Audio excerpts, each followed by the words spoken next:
प्यारे बच्चों, कैसे हैं आप सब। आज हम क्लास 12 की बायोलॉजी का सेकेंड चैप्टर पढ़ेंगे जिसका नाम है sexual reproduction in flowering plants, पुष्पीय पादपों में लैंगिक जनन। तो हम देखते हैं कि जो पुष्प होते हैं या पुष्प वाले जो पौधे होते हैं उनमें जनन किस प्रकार से होता है और उनमें नर भाग कहाँ पर होता है और मादा भाग कहाँ पर होता है, नर भाग से नर युग्मक का कैसे निर्माण होता है और मादा भाग से मादा युग्मक का किस प्रकार से निर्माण होता है। तो इस अध्याय में हमें यही सब पढ़ना है। तो सबसे पहले हम देखते हैं कि पुष्प का जो लैंगिक अंग होता है, पुष्प में जो लैंगिक अंग होता है वो किस प्रकार से होता है, इसके लिए हमें एक पुष्प की संरचना को पढ़ना होगा। ठीक है, तो देखते हैं पुष्प की संरचना किस प्रकार से होती है। तो सबसे पहले हम यह बात जान लें कि एक पुष्प में 4 चक्र होते हैं। एक पुष्प में 4 चक्र होते हैं, 2 सहायक चक्र होते हैं और 2 आवश्यक चक्र होते हैं। देखते हैं किस प्रकार से 4 चक्र होते हैं।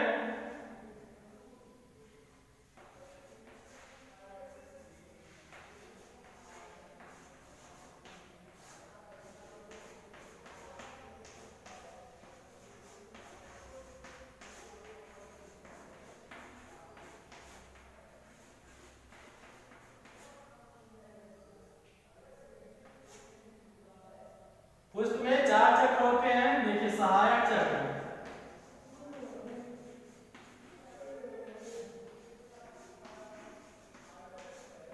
दो सहायक चक्र होते हैं। कौन कौन से सहायक चक्र होते हैं?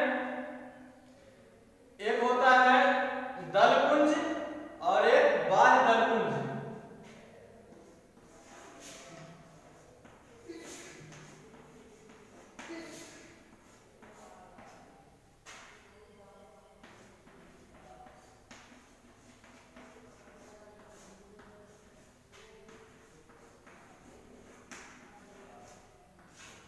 दलपुंज और बाह्य दलपुंज 2 सहायक चक्र होते हैं, ठीक, और 2 आवश्यक चक्र होते हैं।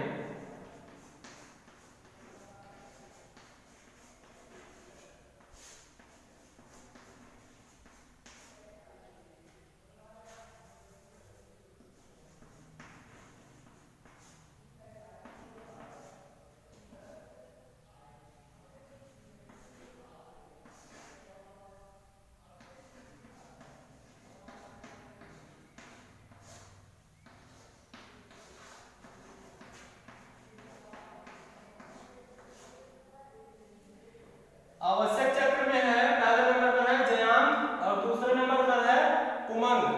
ठीक है, तो सबसे पहले हम देखते हैं कि सहायक चक्र। सहायक चक्र ये होते हैं, इन्हें क्यों सहायक चक्र कहा जाता है?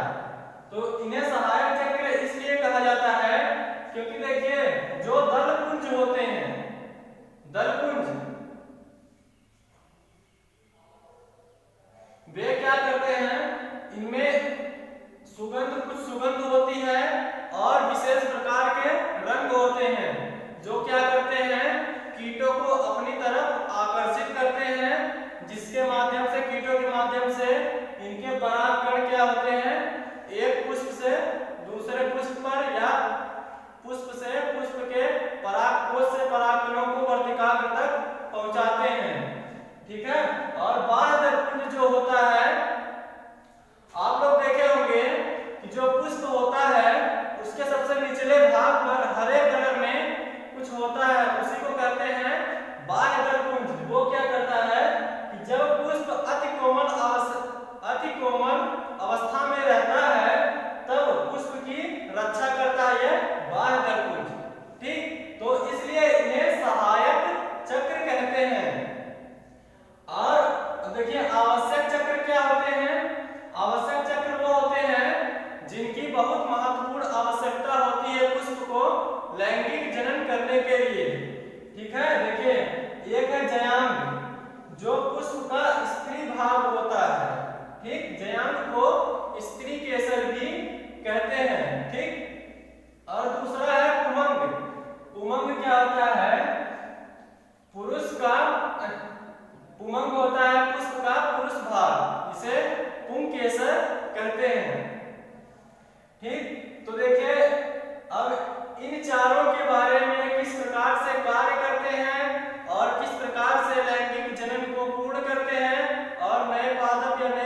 इसका निर्माण करते हैं, इसे हम एक पुष्प के फिगर के माध्यम से समझते हैं।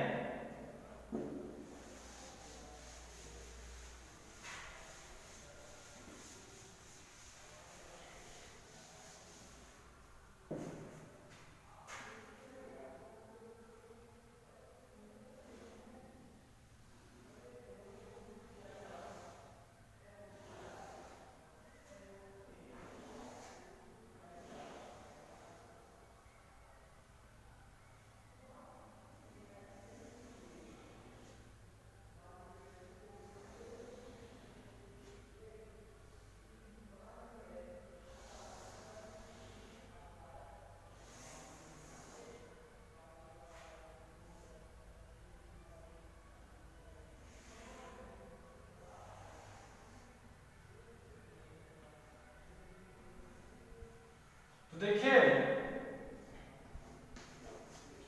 यह हुआ बाह्य दल पुंज।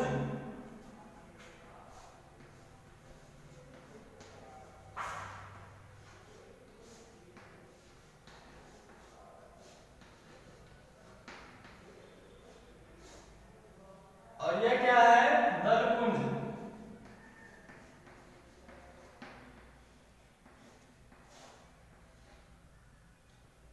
बाह्य दल पुंज और दल पुंज। ये देखिए सबसे निचला भाग है, यह क्या करता है? हरे कलर का होता है सबसे नीचे पुष्प के, जो पुष्प की अति कोमल अवस्था में उसकी रक्षा करता है, ठीक। और दल पुंज क्या करता है कि यह अपनी तरफ अपने सुगंध से और अपने रंगों से कीटों को अपनी तरफ आकर्षित करता है दल पुंज, ठीक।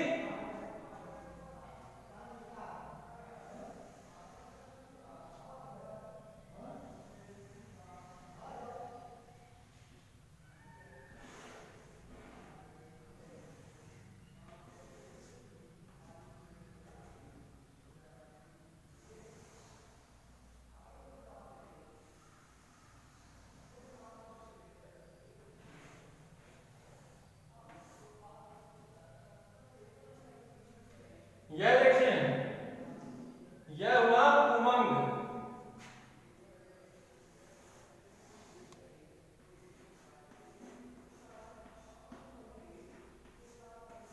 उमंग, ठीक। यहां से लेकर यहां तक की संरचना को कहते हैं उमंग।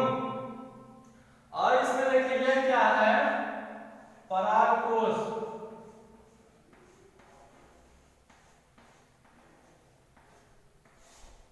परागकोश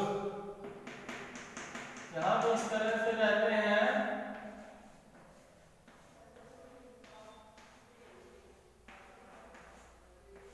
परागकण। और इस भाग को कहते हैं फिलामेंट या तंतु।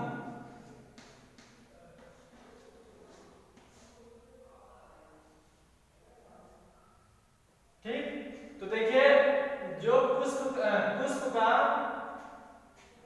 पुमंग या पुंकेसर,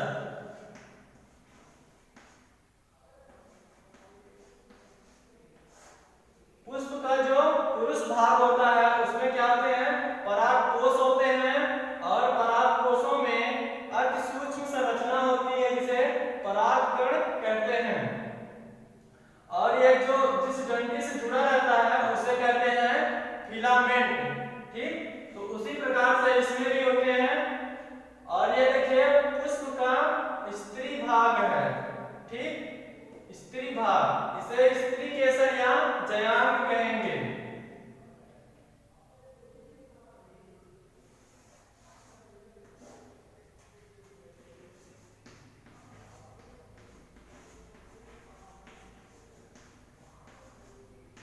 स्त्री केसर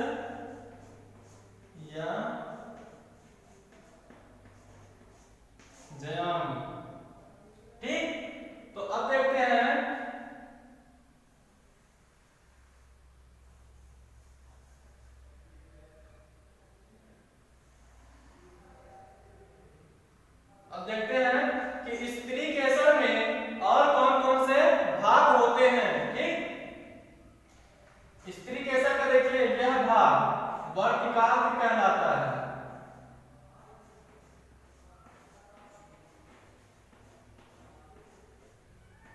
वर्तिकाग्र यह भाग कहलाता है वर्तिका, ठीक। और यह भाग कहलाता है अंडाशय।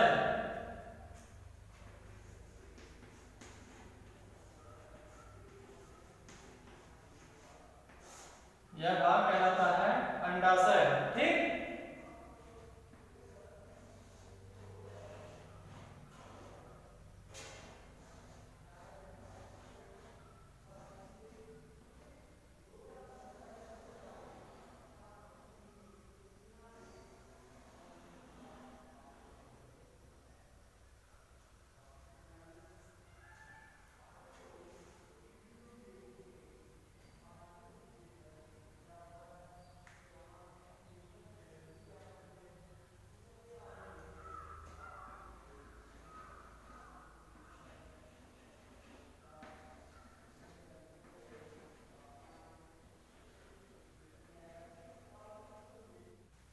हाँ तो देखिए यह भाग कहलाता है बीजांड।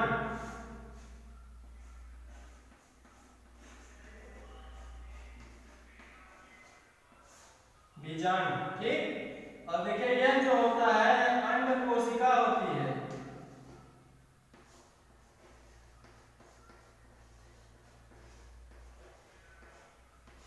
अंड कोशिका या मादा युग्मक।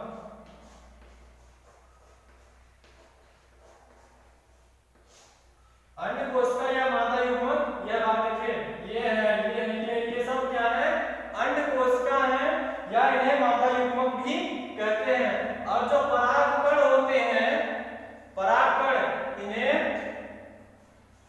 नर युग्मक कहते हैं।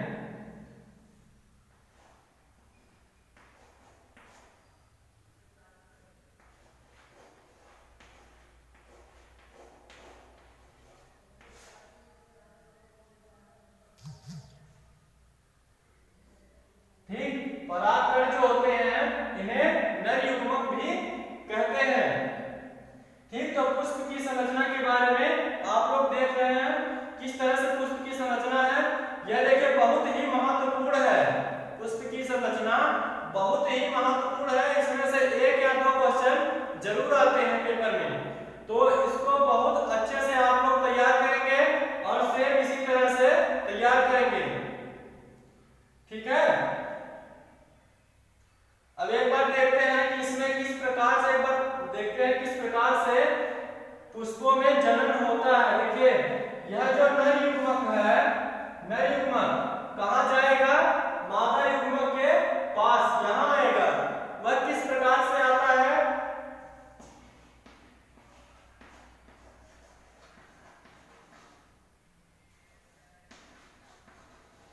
नर युग्मक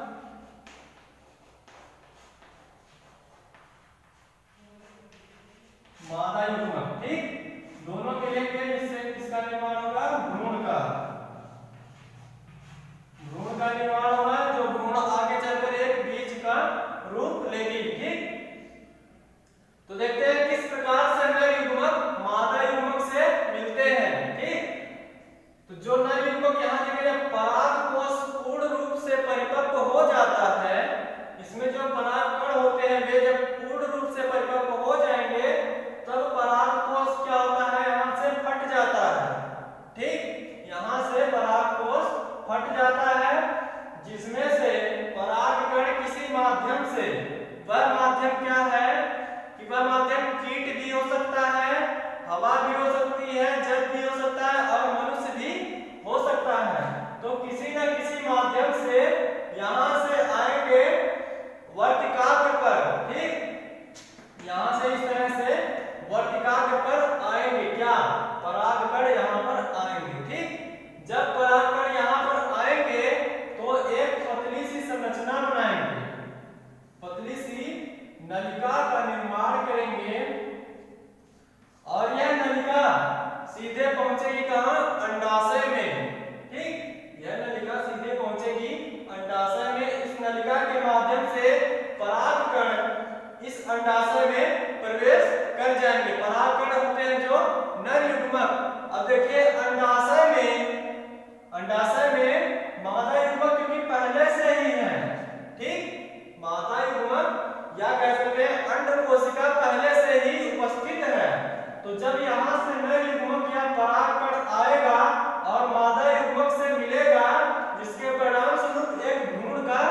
निर्माण होगा।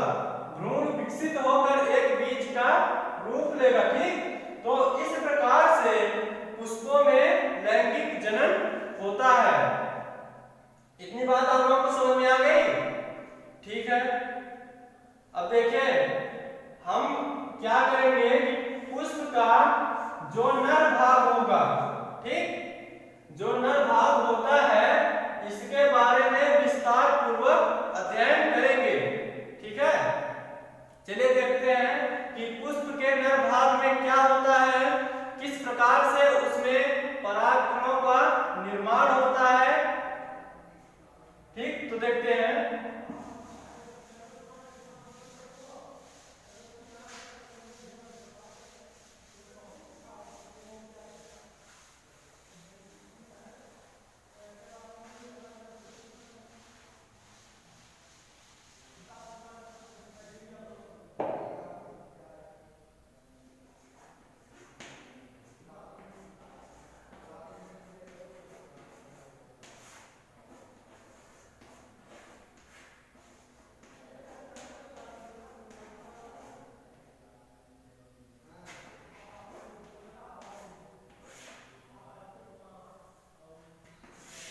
पुंकेसर की संरचना। तो पुंकेसर में जैसे कि आप सब जानते हैं, यहाँ पुंकेसर का एक फिगर फिर से बनाना पड़ेगा, बना देता हूं।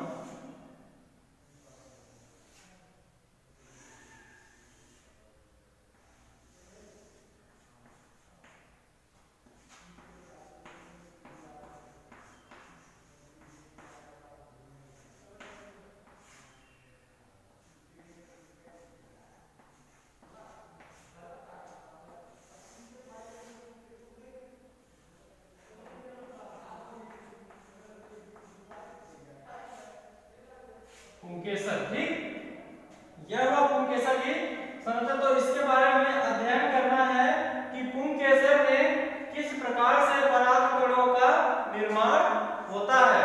ठीक, देखिए पुंकेसर में जो परागकोश होते हैं, ठीक, परागकोश में ही परागकणों का निर्माण होता है।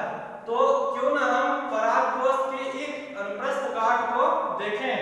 ठीक, परागकोश के अनुप्रस्थ काट का अवलोकन करें, उसके बाद हमें पता चलेगा कि किस प्रकार से इसमें परागकणों का निर्माण होता है।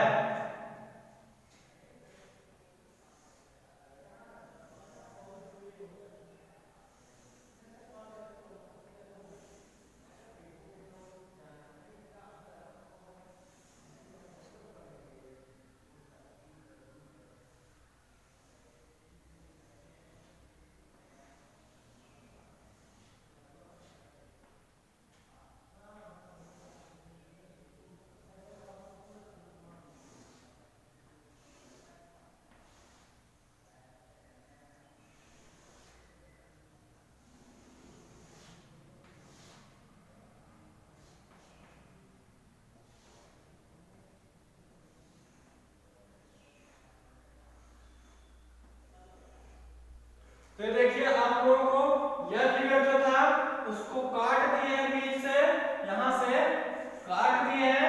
ऊपर वाला भाग यह है और नीचे वाला भाग यह है। ठीक है,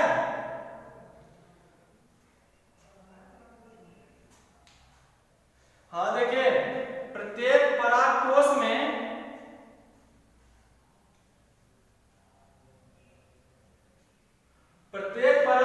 जैसे परागकोश है, ठीक, इसमें दो पालियां होती हैं, नंबर 1 और नंबर 2। ठीक, परागकोश में दो पालियां होती हैं, यह हुआ पहली पाली, यह है दूसरी पाली। ठीक, तो इस प्रकार से इसमें भी देखिए पहली पाली और यह दूसरी पाली। ठीक, और प्रत्येक पाली में दो प्रकोष्ठ होते हैं।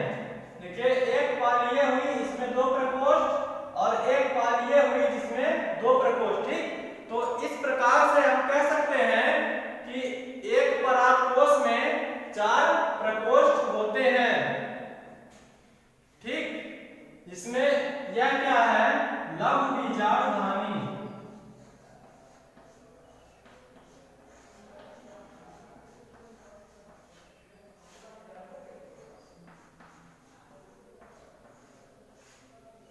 लघु बीजाणुधानी। और इसी में देखिए यह जो संरचना है, इसी में क्या होता है, पराग कणों का निर्माण।